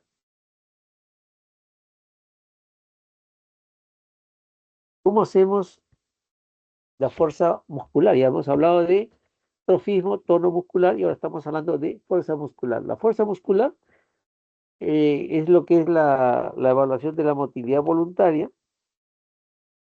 motilidad activa voluntaria, en donde tenemos que evaluar el movimiento de la cabeza, miembros superiores, miembros inferiores, y tenemos que valorar cómo es la amplitud, cuál es la rapidez con la que realiza, con la energía que hace el movimiento, y poder definir si es que hay alteración de fuerza muscular. Pero para llegar a eso, tengo que primero descartar que no haya elementos limitantes o discapacitantes, como son los factores osteoarticulares, los factores de contractura muscular, que limitan, y puedo decir, hay una alteración de fuerza muscular cuando realmente es limitado por alguna de estas alteraciones. ¿Bien? La fuerza, la motilidad muscular segmentaria que se realiza en contra, lo que es contra resistencia en miembros superiores, ¿no? Ahí tenemos que hacer lo que se llaman las maniobras básicamente de hacer la oposición al movimiento del paciente, ¿no? Este es el paciente, estamos acá como exploradores. Entonces, ¿qué voy a hacer? Voy a pedir al paciente en esta posición que suba y yo voy a impedirlo. ¿Ok? Y esto es comparativo, derecho, derecho, izquierdo, derecho, para comparar la fuerza muscular. Siempre son comparativas. Igual en esta posición, puedo decir así, le digo que suba y yo voy haciendo en posición contraria. La otra es que trate de empujar el brazo del paciente, que haga abducción, y yo voy a hacer lo contrario, hacer abducción. ¿Ok? Entonces, todos los movimientos de oposición, lo mismo acá, a ver, tire para arriba, para abajo. Si yo hago gire, haga abducción o aducción, yo hago abducción, ¿no? Y con eso voy a determinar la fuerza muscular de los miembros superiores. De los miembros inferiores, obviamente acá tenemos que ver un aspecto importante en la cual se dice que si una persona puede ponerse de punta de pie o pararse de talones, la fuerza muscular está conservada. ¿Ok? Pero obviamente, si viene un paciente dice que tengo disminución de fuerza, doctor, no me puedo parar, ni intenten hacerlo. Si ustedes ven que el paciente ingresa caminando tranquilo, sí, siempre poniéndonos al costado del paciente para evitar caídas o eventos adversos. ¿Ok? Entonces, ¿cómo hago para evaluar en forma segmentaria la fuerza muscular en los miembros inferiores, haciendo contrarresistencia? Por ejemplo, yo lo pongo en esta posición y le digo, señor, trate de jalar su pierna, o sea, que haga hacia adentro, ¿no? Que jale para él. Y yo voy a jalar lo contrario. Entonces voy a evaluar la parte posterior de la músculos. Y si al contrario le digo, señor, patee hacia adelante, y ustedes hacen lo contrario, vamos a evaluar los posteriores, ¿no? O sea, yo voy a jalar, evalúo posteriores. Voy a tirar hacia adelante los anteriores, ¿no? Acá está el cuádriceps a la cabeza. Yo quiero saber cómo están los músculos de la pelvis. Señor, extienda las piernas, tranquilo, eleve las piernas y yo hago oposición a esta elevación. Si hay una resistencia adecuada, voy a tener que la fuerza muscular está correcta. ¿Cómo saber si las masas musculares laterales están correctas? Con la apertura simultánea de las extremidades, ¿no? Tratando de hacer abducción. Entonces voy a tratar de que el paciente al contrario haga aducción, pegue las rodillas y yo voy a tratar de separarlo. Voy a comparar cómo está la fuerza muscular. En la parte distal, ¿también puedo evaluar? Claro que sí, debemos evaluar. Entonces, ¿qué hago? Pido al paciente, cojo el dedo gordito y le digo, pise mi dedo, con su dedo gordito, empújeme. Entonces vamos a pedir que empuje el dedo y nosotros vamos a hacer la oposición. ¿Ok? Entonces, en resumidas cuentas, ¿qué significa? Que nuestro elemento importante diagnóstico, como el microscopio es para muchas cosas, nuestras manos son elementos claves para hacer ese diagnóstico o esa exploración y determinar si hay alteración o no de la fuerza muscular. Pero hay maniobras especiales, igual acuérdense que para la hipotonía tenemos la maniobra de Stewart-Holmes y ¿no?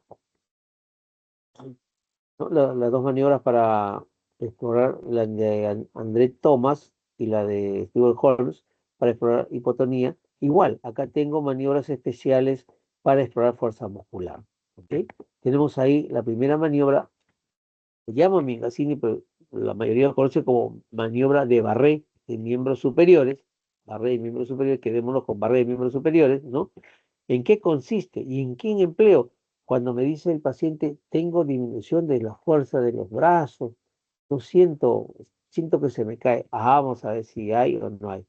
El paciente en decúbito supino, pido que extienda los brazos, extienda los dedos de las manos, cierre los ojos, mantenga ahí y vamos a observar si alguna de las extremidades cae.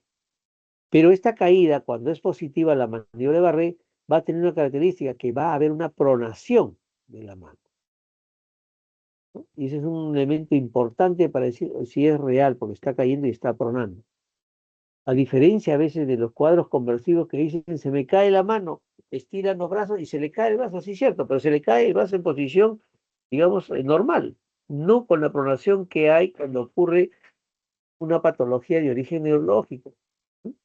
Lo puedo hacer sentado, echado, si está echado el paciente en camilla, o si está sentado en silla de ruedas, igual lo puedo hacer, con la misma característica. Ahora, quiero saber si hay también compromiso distal, ¿no? Entonces voy a la maniobra de arco palmar o barré para manos, que significa que pongo una mano frente a la otra, tratando de coincidir dedos y espacios. Obviamente voy a ver si los espacios son simétricos entre ambas manos. Si veo que uno está más cerradito que el otro, oye, ahí está viendo algún estado anormal. Y voy a palpar. ¿Qué significa? Con los dedos voy a juntar, por decir, meñique, anular. Comparo el derecho y el izquierdo. Anular, medio, comparo derecho e izquierdo, medio, índice, comparo, índice, pulgar. Veo cómo está la fuerza, si es que hay alteración o diferenciación entre ambas manos. Veo de mano en fuerza muscular. La otra es la maniobra de pinzamiento. Pido al paciente que haga como la imagen que está acá y yo con los dedos índice voy a aperturar estos dedos, abrirlos estos dedos. Si hay fuerza muscular, no lo voy a poder hacer. Si hay debilidad, sí lo voy a poder hacer, ¿no? Entonces ya con eso nos va orientando de que hay un compromiso de fuerza muscular incluso distal. En piernas, ¿cómo hago en piernas? En piernas voy a hacerlo mediante la maniobra de Mingazzini, ¿no? De Mingazzini de miembros inferiores. ¿Qué significa? Coloco al paciente en decúbito supino. Esto obviamente sí que lo puedo poner de cúbito prono y lo hago en posición de 90 y a ver si cae.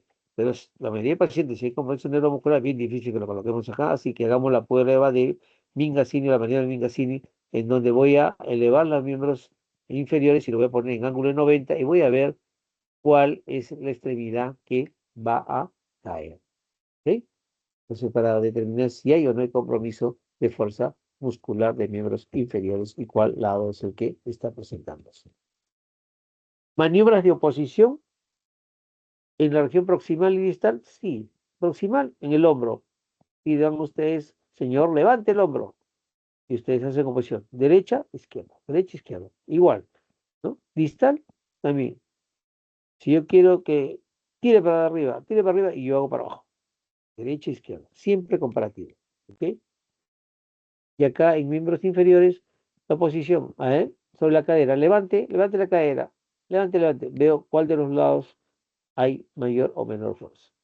En las distales, pidiéndole al paciente, pise mi dedo, pise mi mano, pise fuerte, ustedes hacen posición, o lo contrario, flexione su pierna y ustedes lo traten de extender.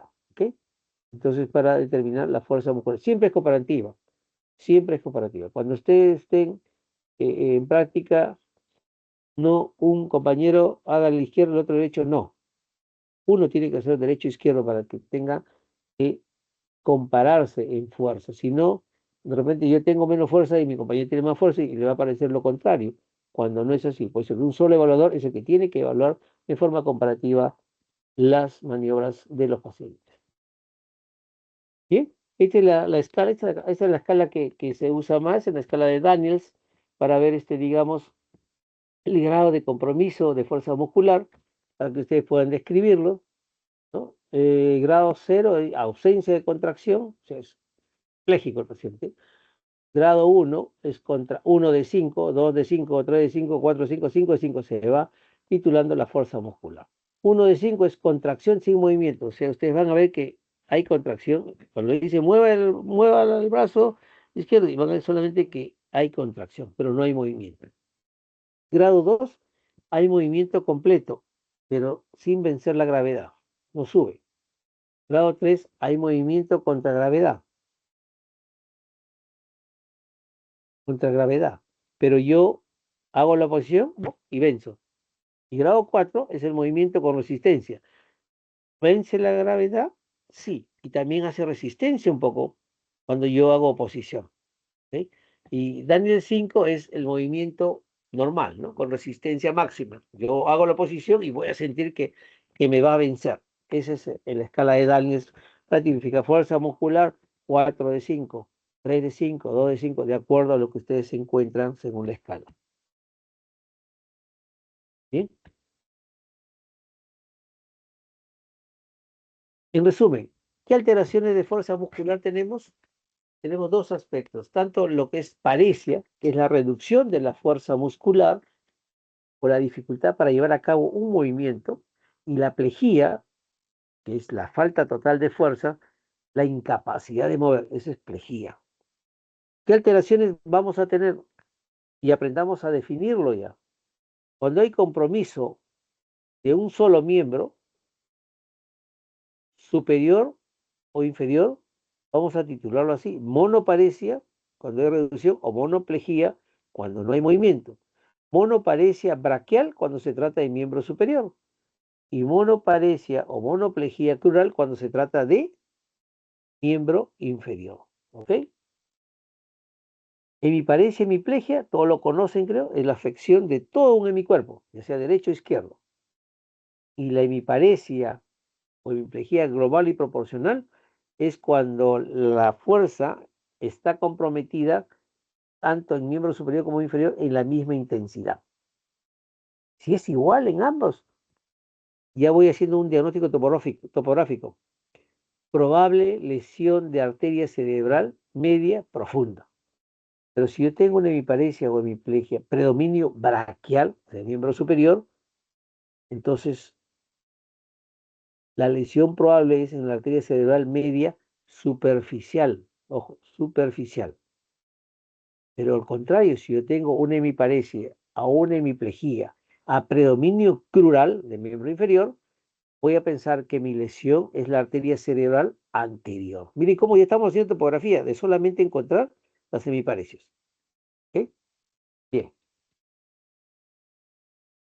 Hay hemiparesia, hemiplegia con parálisis facial central del mismo lado o con parálisis facial periférica, ¿no? Entonces, eso es unas variantes que normalmente lo vamos a ver, ¿no? Y siempre examinen ustedes si hay asimetría en el paciente que tiene un déficit motor digamos, evidente, ¿no? La cuadriparesia, cuadriplegia es el compromiso de los cuatro miembros. ¿Sí? Cuadriparesia o cuadriplegia a predominio proximal, acuérdense de las miotrofias, el compromiso muscular son miopatías, ¿no? Son miopatías.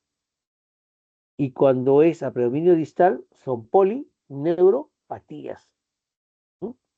Entonces acá, para saber eso, tienen que hacer las maniobras de oposición, ¿no?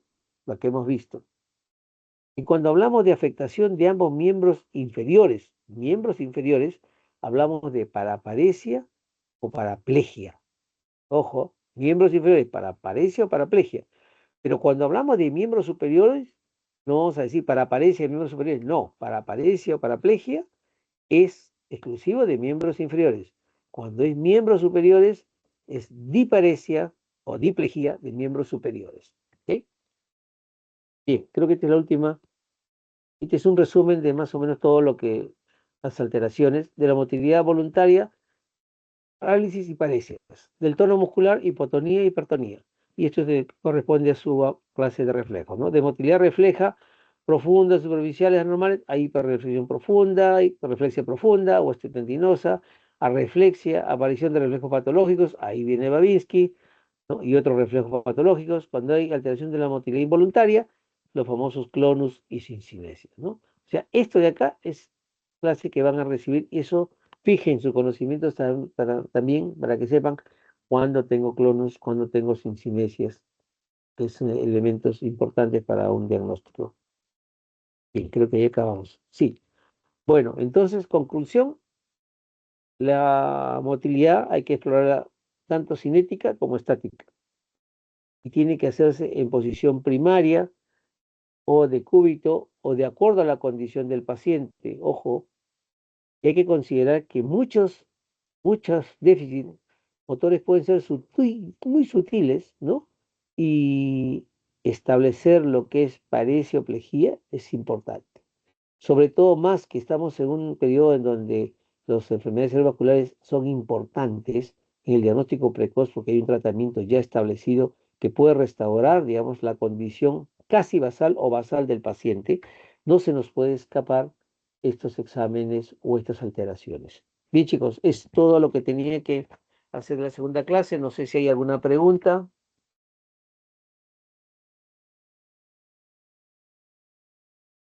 Creo que no, doctor. Creo que no. Perfecto. Sí, Muy bien, Nikita. Entonces ya tienes los puntos del seminario. ¿Me confirman ustedes la fecha?